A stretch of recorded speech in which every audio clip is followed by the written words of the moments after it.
नमस्कार. वार रविवार पाहूयात आज तुमच्या राशींचं भविष्य कसं असेल. मेष, शरीर व मनावरचा ताण हलका करण्यासाठी प्राणायाम ओंकार साधन आवश्यक ठरेल. वृषभ, आज आत्मविश्वास खूप वाढेल. यामध्ये अहंकाराला प्रवेश दिला नाही तर तुमच्यासारखे काम कोणी करणार नाही. मिथुन, उत्तम व्यवस्थापन करणारे म्हणून तुमच्याकडे अनेक नवीन जबाबदाऱ्या सोपवल्या जातील. कर्क, कामाला न्याय देण्यासाठी जीवाचे रान कराल.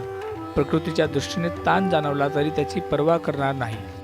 सिंह, स्वतःमधील क्षमता ओळखाल आणि तिचा आधार घेऊन कामे फते कराल. कन्या, सहवासात असलेल्या उच्चपदस्थ व्यक्तींच्या सहकार्यामुळे कामाला गती मिळेल. तूळ, आज मानसिक आंदोलने जाणवल्याशिवाय राहणार नाहीत, परंतु ताण न घेता स्थिर राहण्याचा प्रयत्न कराल. वृश्चिक, प्रचंड आतल्या गाठीचा असा शिक्का तुमच्यावर पडलेला आहे, तो तुम्ही आज सार्थ करून दाखवाल. धनु, वैवाहिक जीवनात गैरसमजाचे जाळे पसरेल आणि कळत नकळत त्यात गुंतत जाल. मकर, आर्थिक परिस्थिती सुधारण्याच्या मार्गावर राहील, त्यासाठी कराव्या लागणाऱ्या प्रयत्नांबाबत जागरूक राहाल. कुंभ, कामासाठी परदेशी गमनाच्या संधी मिळतील. तीर्थक्षेत्री यात्रा करण्याचा संकल्पही तडीस न्याल. मीन, विद्यार्थ्यांनी अभ्यासाकडे जास्त लक्ष देणे गरजेचे आहे. महिला जास्त रसिक बनतील.